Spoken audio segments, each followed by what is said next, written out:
Certain mornings possess a serene stillness that sets them apart from the rest. This one possessed a unique tranquility, the sort that transcends mere presence outside the windows and nestles itself deep within your heart. Hours prior, my husband had departed for the city, unchanged as ever. Fleeting kiss brushed against the cheek. There was an absence of eye contact. There is no farewell, and then there was silence. As I nestled into the corner of our cream velvet couch, wrapped in the soft embrace of my satin robe, I found solace in the living room's quietude. The coffee had long since turned cold in my grasp. The house stood immaculate, devoid of color, a spacecraft to captivate rather than to inhabit. Yet in that moment I caught wind of it, the gentle drone of a mower. Turned, and there he stood, Marco, leaning over the flower bed, the fabric adhered to his chin. The morning sun glinted off his hair, concentrated purpose so strikingly lovely that it seems almost inappropriate for such an ordinary. First he kept his gaze downcast. He never did. He toiled as if the gaze of the world was absent. Yet on that particular morning I found myself doing just that, and then he followed suit. Our home boasts expansive windows from the ground to the sky, conceived by a Swedish architect with a passion for transparency. My husband often quipped that it gave the house a more spacious feel. Yet that morning the vastness seemed profoundly personal, revealed. Adjusted my position on the couch, folding my legs gracefully. Our gazes intertwined across the transparent barrier. It endured for but a fleeting second, perhaps a couple. Yet it altered something. I averted my gaze, my heart pounding in my chest. My cheeks felt flushed with warmth. It had been years since I experienced such a feeling. Reassured myself that it was insignificant. He was in the bloom of youth, perhaps 30 at the very most. Most likely had a girlfriend, or perhaps a few. What about me? Had reached the age of 59, unseen on the majority of. Yet that evening I found myself captivated by my reflection, spending more time in front of the mirror than I typically would.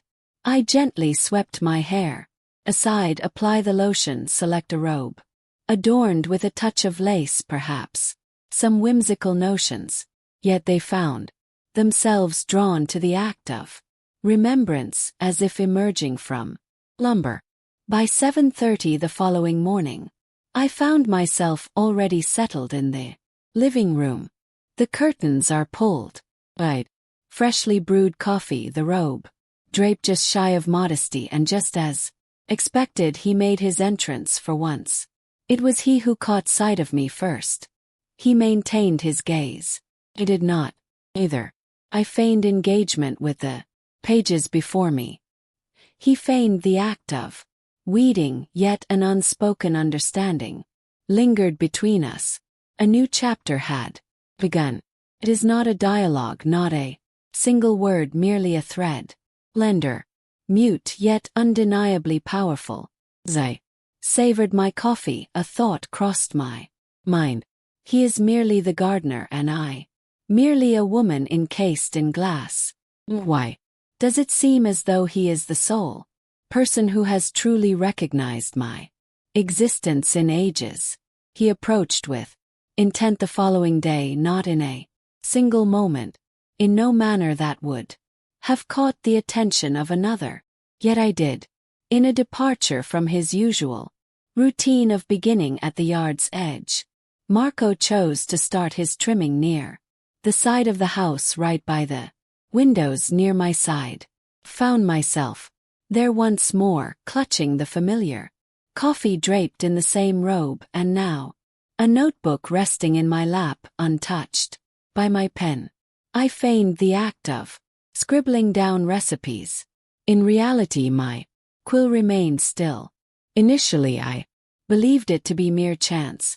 He then made his way to the patio hedge, positioned directly opposite the living room. He rose to his feet, gazed upward, and smiled. It was diminutive, almost non-existent, a smile that holds secrets, inviting curiosity with a challenge to uncover its mysteries. Refrained from returning the smile. Was unable to. Yet I remained steadfast, my gaze unwavering. On that night, visions of rain danced through my dreams, not from him simply standing barefoot on the cool tile floor as the rain poured outside. The house exuded a chill in the dream, yet paradoxically, it also embraced a warmth. I awoke, gasping for air. The following morning, I adorned my lips with lipstick. Mere whisper of color, a gentle touch, subtle, yet present.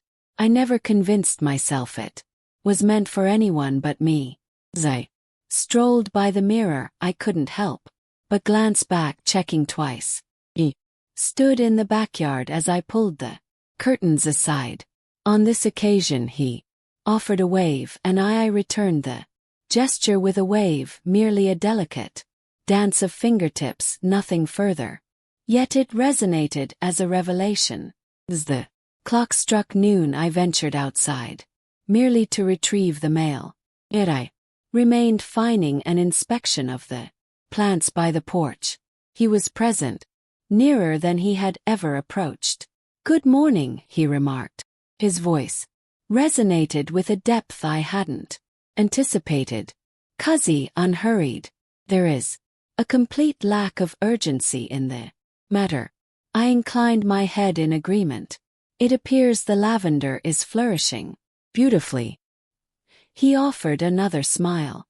It invariably thrives when someone takes notice. Words eluded me in that moment. I chose to remain silent, began to look away. Yet he had one final thought. "Sure. This morning you appeared transformed." I hesitated. "In what way is it different?" As if one is unfamiliar with the experience of being noticed. Yet there is a growing fondness for it. My breath hitched in my throat. Yet I chose not to correct him. I did not quicken my pace. I ambled along at a leisurely pace, intentionally returned to the dwelling, returned to the stillness, returned to the window. That place I observed him as he toiled and lingered, for not for all things. The future he would draw nearer, would opt to remain steadfast, refusing take a step back. On a Tuesday the world unfolded in its usual rhythm. Late spring morning that teases with the promise of summer, warm yet light, bright without overwhelming glare.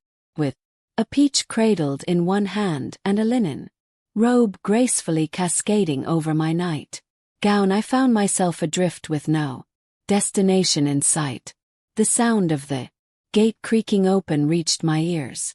Not the front gate, the side one, the one that meanders past the hydrangeas and into the narrow path that winds beneath the kitchen window. I was certain it was. Failed to verify. I set the peach gently in a bowl, cleaned my hands with care, and cracked the window open just a fraction. The stillness was anything but uncomfortable. It was dense, as if it possessed form. "Do you always rise at this hour?" he inquired, standing beneath the window. Smile graced my lips. "It is only when there exists a purpose that stirs the soul to rise with the dawn." His pause sent a flutter through my stomach. "Is there perhaps?" Found myself outside, my bare feet meeting the cool ground unexpectedly. Yet I did. The stone felt warm underfoot as I trailed the sound of his rake. The crunch of last year's leaves echoing in air. He knelt low, carefully attending to the perimeter of the garden. His shirt clung to him, damp and heavy. His skin shimmered with a golden hue. Upon catching sight of me, he rose to his feet. He remained silent for a moment. I just took a glance. Then he inquired, "Do you find yourself feeling isolated?" My throat constricted. It had been years since anyone had posed that question to me. Not in a direct manner. Not with genuine intent. And the manner in which he inquired, it lacked any trace of pity.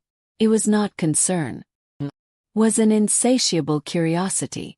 It was an observation. "Indeed," I replied. Uncomplicated, authentic, complete. He remained unyielding, did not acknowledge. With a nod, just remained there, allowing the answer to linger in the air between us, as if caught in a moment of suspended breath. He extended to me a pair of gloves. "Could you assist me with the ivy?" It inches closer to the pathway. Years had passed since I last tended to a garden, yet I found myself agreeing. We toiled together in quietude. The fleeting touch of our arms resonated more profoundly than any spoken phrase. Each time I lifted my gaze, I found him already observing me. At one moment, I found myself resting on my heels, perspiration adhering to my temples. "You ought to head indoors," he remarked. "Why? If you remain out here, I may act in a way that I cannot undo." Remained still. "Not at this moment." My gaze fell upon him, gazed at his hands, at the soil lodged beneath his nails, the gash on his thumb, the contour of his collarbone barely discernible through the gap in his shirt. In that moment I rose to my feet and stepped back into the interior. Yet it wasn't out of fear of him, for fear of the request I might place before him. Through the pain I observed him collect his instruments. As he cast a glance over his shoulder, I did not faint. Indifference. With the dawn's first light I stirred from my slumber. It is still too soon. The sun had yet to grace the window with its light. The dwelling retained the lingering chill of the week.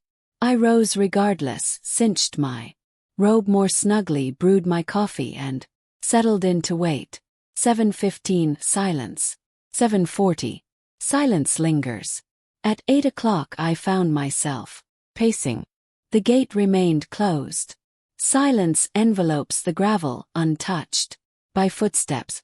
Silence reigns devoid of the trimmer's hum. Not a single shadow graces the lawn. Only tranquility. My stomach churned. I convinced myself that he was occupied with another job yet. Another dwelling. I was being utterly absurd. Yet, as the clock struck 9 o'clock, I found myself seated in the car. Found myself adrift, uncertain of my destination. A memory surfaced from our conversation the previous week. He had mentioned a nearby nursery renowned for its exquisite jasmine. I made my way there by car. He was not. I inquired of the young woman at the counter whether she was familiar with a gardener by the name of Marco. Her smile came too readily. Marco Rivera, lofty, reserved. Indeed, he occasionally purchases soil from us. What is the reason behind this? I remained silent. I departed, traversed the neighborhood, passed by the other houses he cared for. He searched for his truck, his form, the blue cap he perpetually donned. Silence reigns. By the time the clock struck noon, I found myself back within the familiar walls of my home. Yet he remained unchanged. That afternoon I lingered by the window more than I typically would, long enough for the sun to change its position, prolonged to the point of feeling absurd. 3:12 I surrendered, drawn the curtains shut, entered the bedroom, reclined, draped in my robe, lingering in a state of an unnamed something that eluded my grasp. Could it have been rejection, regret, or perhaps something more profound, an ache of unfulfilled longing? 5:47 It reached my ears. The side gate emitted a Soft creak. Then came the footsteps. Then his voice, whispering gently with a hint of trepidation. Lane. I remained silent. I descended the hallway with deliberate slowness, my feet bare against the cool floor once more. The door creaked open beneath my touch. He lingered, his shirt clinging to him with perspiration, hat grasped tightly, gaze probing the surroundings. I apologize, he uttered. My truck refused to awaken from its slumber. I found myself without your number. Relief washed over me and I felt the urge to weep. Yet I refrained. Instead I inquired, will you be joining us inside? He cast his gaze upon me, then beyond into the living room, a realm he had yet to traverse. He gave a slight nod. You grant me permission. I moved to the gate. In that moment he stepped beyond the threshold, not interested in the house, yet transformed into something altogether different. He entered as if he were meant to be there, not as if one were merely passing through, as if one were revisiting a cherished memory. Marco lingered in the doorway, pausing, as though seeking an unspoken invitation to exhale. He made his way to the couch, the very one I claimed during his morning spent in the yard, and settled himself down with deliberate slowness. The door clicked shut behind me. Silence enveloped everything, a heavy stillness that lingered in the air. Found myself positioned opposite him. Silence enveloped us. Last, he remarked, I never expected you to wait. I never expected to see you here. He smiled, weary, yet holding a hint of something more, something unrefined. Strolled over. I took a seat next to him, near, untouched, yet the distance that separated us throbbed with intensity. You ought not to be here, I remarked. I understand, yet I find myself wishing you would stay. He pivoted his gaze. In that case, please refrain from requesting it. He extended his hand toward mine. I allowed him to proceed. It was not yet a kiss. Fingers intertwined, a warm and intentional connection. His thumb glided over the back of my hand, a whisper of intimacy. I cast my gaze downward, hesitant to meet his eyes. Do you believe I am naive? I inquired. No, he replied. It seems to me that you are in need of nourishment. The words struck me deep in the heart, for the reason that they were indeed genuine. Deep hunger gnawed at me, not intended for consumption, not for intimacy, for an alternative, something more subdued, increasingly perilous to be observed, caressed softly, kept in suspense, never inquired about the hour when dinner would grace the table. I inclined my body forward. He encountered me at the midpoint. The kiss was not hurried. Certainly wasn't sluggish either. It was essential, the kind that reveals the essence without fracturing it. His hands traced the contours of my waist, caressed my face, and tangled in my hair. I discovered a rhythm to my breath that felt foreign, as if I hadn't inhaled deeply in ages. Our journey never led us to the bedroom. We were indifferent. We lingered on the couch,